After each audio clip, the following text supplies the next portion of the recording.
Hello, everyone, and welcome to this week's episode of the Disney Dining Show, coming to you from the Bob Varley Studio in Orlando, Florida.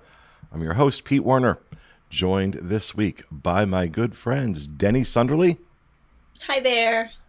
And Corey Fiasconaro. Hey, everybody. Welcome, folks. This week, we're going to have a discussion about the changes that were announced, that have been kind of being announced with advanced dining reservations, the dining plan. Of course, just to recap, Walt Disney World begins reopening July 11th for the Magic Kingdom and Animal Kingdom, July 15th for Epcot and for Hollywood Studios, June 22nd, the DVC resorts along with Fort Wilderness will reopen as well. And everybody was kind of excited to hear about the reopening date, but then as the details came, there's been a lot of confusion. Mm-hmm. So we want to try and cover as much of that. And I'm sorry if you hear some background noise. Apparently, my neighbor has an air conditioning unit that really probably should be replaced, because that's what you're hearing. If you can hear that background noise, that's her air conditioner kicking in. But anyway, so let's start with let's start with the dining plan. The Disney dining plan has been canceled for the remainder of the year at least, and it's that at least that has me a little confused, because you got to wonder if they're thinking about just getting rid of the dining program altogether at this point. And that created a problem for people who booked the recovery offer in the beginning of April, where they were giving free dining. And these were really good deals. A lot of people booked them. And it was fantastic. But now those are being removed from those packages. And in place of that, those people are getting 35% off their reservation. And I don't think I've heard from anybody that's happy about it. But I want to talk first, because then they've also now said that they're not accepting any dining reservations at all for the time being. They've canceled all dining reservations, right? I believe, Denny, correct me if I'm wrong, through the end of the year, they've canceled dining reservations, right? I believe that's the case. The slate has been wiped clean. They just had to reset everything. And instead of allowing people to book 180 days out, now you're only going to be able to book 60 days out, which I think is great. I think that's the way it should be. I've always thought it was a little absurd that you had to start planning where you were going to eat 6 months in advance. So obviously, one look at disboards.com, one look at what kind of content really gets people's attention. It's always around dining. It's always about planning out your dining. It's always about how to get the most out of the dining plan. So, a lot of people's worlds, understandably, were rocked by this announcement. So I have to be honest. I think it's maybe a good thing that the dining plan is gone. Let's rewind. I don't know how many years ago it was when the dining plan really started becoming pervasive and they were really aggressive about pushing it. And we started noticing that higher end items and more expensive items were being cut from menus, that prices were being adjusted, portions were being adjusted so that they could make as much as they could off the dining plan. And those of us not on the dining plan were kind of pissed about it. That we couldn't get, I forgot what it was. There was one, I think it was over at Kona Cafe. There was a dish that was removed from the menu because of this, and people lost their minds. And that, there's always been commentary for a while now that the dining plan forced Disney to dumb down their menus. And so I wonder if this now offers them a different flexibility. I mean, what do you guys think? Dining plan being gone, good or bad? You know, I can see both sides of the story because I've been the mom whose 8-year-old sat in Narcissus for Grandma's big 60th anniversary dinner on our big trip in 2007, and he, because we were on the dining plan, he got to actually it wasn't 2007, it was later than that, but he got to order the surf and turf, and he thought he had died and gone to heaven. His eyes were as big as saucers. He was so excited. So I get that. It's fun that your kids get to branch out. It's fun that we get to branch out.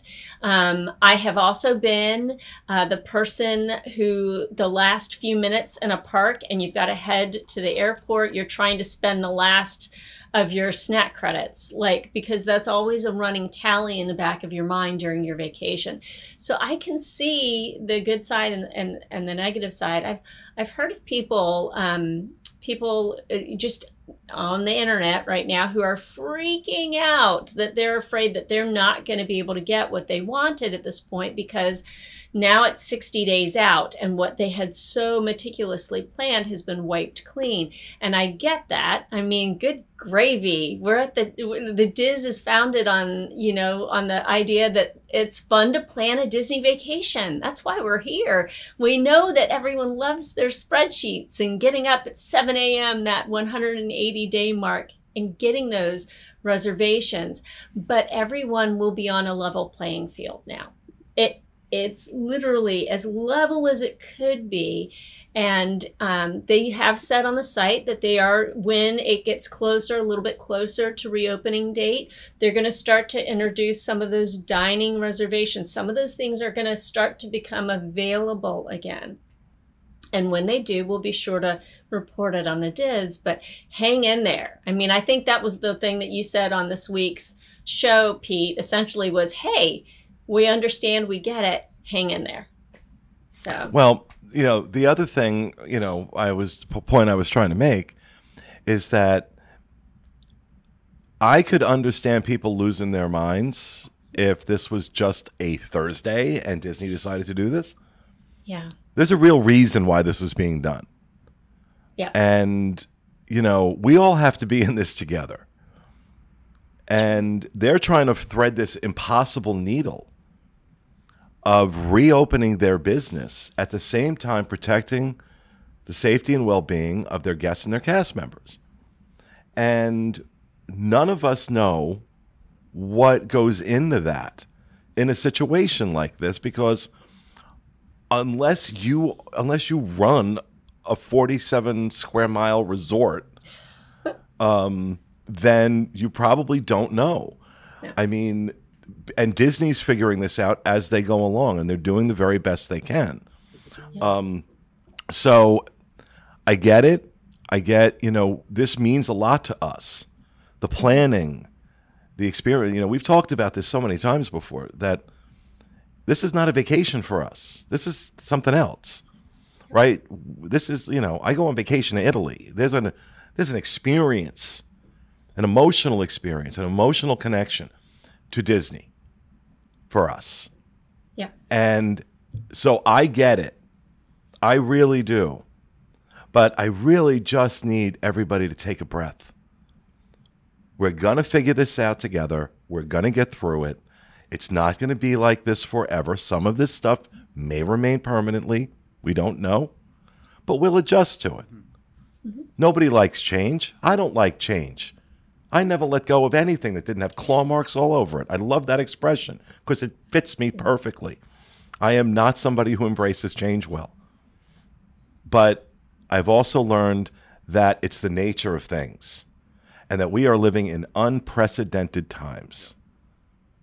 So we're just going to have to get okay with not knowing and figuring it out as we go along. Fiasco, what about you? Dining plan, go to bed. Yeah, so I feel like the dining plan is definitely something that we'll see return in the future, in my opinion. I think it's a great option for people. It's never been something that personally fit into my agenda or how I plan a trip or how I do my trips, but I can see how it would help a lot of families, a lot of families. So the way I'm looking at this is, look at how long Disney and pretty much everything has been closed right now. And then with them reopening with these new guidelines, this is something just completely new to everybody. And nobody really knows exactly what it's going to look like when everything opens back up. How restaurants are going to handle demand, what that demand's going to be. And with things like the dining plan, you're going to be basically guaranteeing families a certain number of credits that they're going to need to use during their stay. And I feel like the reason that we're seeing it discontinued for the time being is it's kind of just one extra element that Disney's going to need to figure out. Okay, so how are we going to manage this going forward? It isn't how it used to be before, so they need to figure out exactly how many plans they're going to need going at one time to support the supply and demand of the restaurants that they have open. Well, you have to remember too, they can't sell a dining plan and then not let you into a restaurant. Right. So that's the main reason for this, that they have to control capacity, because when they open, capacity is going to be maybe 25 or 30%. Now, if they have if everybody has a dining plan, they're going to want to eat where they want to eat. Yep. And, you know, one of the other aspects of the dining plan that was very attractive to people, because we talked about it all the time, that the dining plan really wasn't a very good deal unless you ate an extraordinary amount of food. And so that you really didn't save any money on it. You had to eat too much food to save any money. And a lot of people would say to me, I don't care about that. It's the convenience of it, right? It's prepaid. I've already paid for it. I don't have to reach for my wallet every time. I just give them my Magic Band, and that's that. And I get that. But my suggestion would be, and I know this sounds very basic, but start just taking the money for your dining and putting it on a gift card. Put it on a Disney gift card or American Express gift card or something like that, and just use those when you go. And this way, I realize it's not quite the same, but at least you're not getting that financial hit. Because I get it, believe me, I feed these people, you know, when we go out and we do stuff. I know what it costs. And, you know, that might just be a way just to make it a little easier in the interim while Disney figures out what they're ultimately going to do. I know there was no way they wanted to do this. The dining plan is a huge success for them. Yeah. It's a big revenue generator. But again, they are putting operational safety and guest safety ahead of that. And while I understand the inconvenience, I have to applaud them for continuing to make decisions like that. So Absolutely. There's that. All right. So then there's the change of 180 days to 60 days. I can't believe there are people upset about this. I really can't. I don't know. Maybe I'm out of the loop.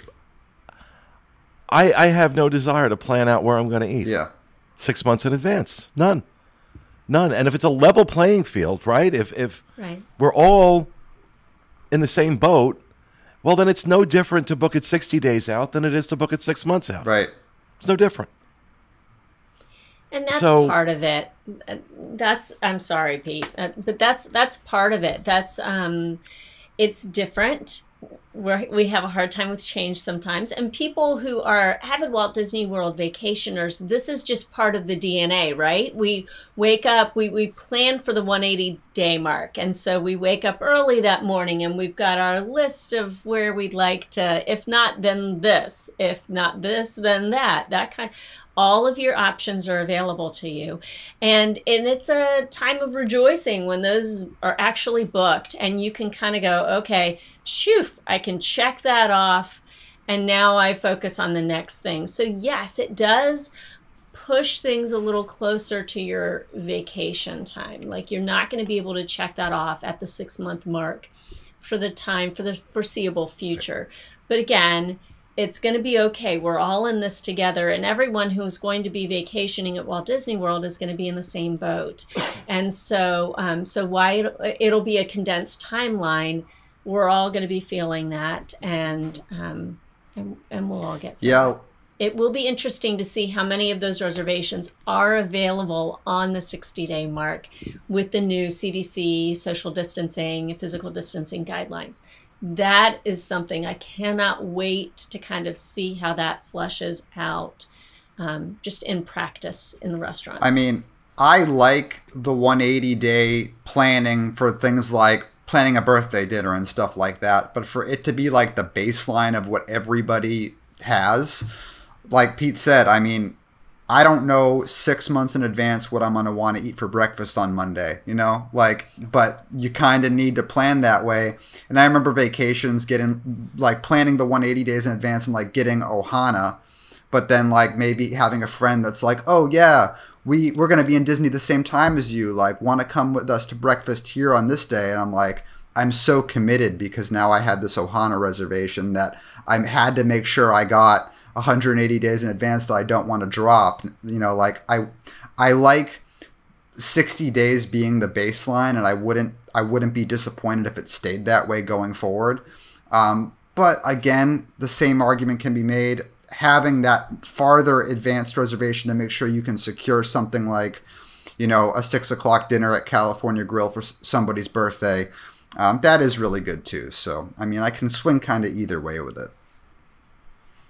Yeah, and look, with every major change Disney has made, getting away from paper fast passes to, you know, the My Disney experience, magic bands, things like that. People freak out, right? Even I've freaked out. God knows, I've made a living freaking out. But we adapt. We adapt. It's not enough to keep us from going to Disney World. It's not enough. We adapt. We make it work for us. We figure out loopholes. We figure out ways to make that system work for us as we plan these experiences. And we will do that with this too. We will do that with this too. And I'm just asking everybody, give Disney a break. I'm almost like that guy that guy that was like, leave Brittany alone. I should do that. I should do that video. Leave Disney alone. Just, you know, again, I have friends that work there. I have friends that work in Walt Disney Travel, people I really love and respect, and I talk to them and I know what they're dealing with right now. And believe me, they want nothing more than to make you happy. They want nothing more right now. But they have this balancing act to do that's unimaginable. I mean, my God, it's been a challenge for me in my business, and I'm a speck of sand next to what the operational requirements of a company like that are. Really, you know, until we have more details and more information, there's really not much for us to do. Now, a lot of people are asking the questions with these resorts reopening, the DVC resorts and Fort Wilderness reopening on June 22nd, a full, 3 weeks, 2 or 3 weeks before the theme parks open. Are restaurants going to be open? A lot of the DVC properties don't have, some of the DVC properties don't have restaurants in them. I'll be staying at Bay Lake Tower on June 22nd. I don't know if the Contemporaries restaurants are going to be open because the hotel is closed. I don't know. I don't know how any of that's going to work. But I'll be there to find out.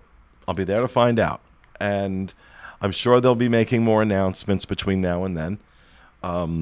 But I'm just anxious to get back on property. Yeah. That's, you know, if I got to drive to Disney Springs to have dinner, I'll drive to Disney Springs to have dinner. I've also got a 1-bedroom theme park view, so I can bring my own food and cook if I want. I've never actually cooked a real meal in a DVC villa, so maybe that can be another vlog. I don't know. I was going to say, we definitely need a vlog of that. That'd be great. I'm actually quite a good cook. We can do a... that's what I understand. When I choose to be. When I choose to cook. I have to be in a certain mood.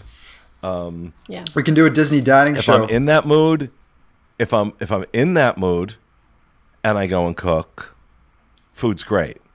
If I'm not in that mood and I go and cook, not so much. Yeah. So All right, so we'll continue to update you as we get more information, but that's going to do it for this week's episode of the Disney Dining Show. Please let us know what you think down in the comments below. And also, if you are not subscribed to the Diz Unplugged channel on YouTube, please do so you get notified. If you click that little bell as well, you'll get notified every time we put up a new video. So thanks very much, everybody. We'll see you next week.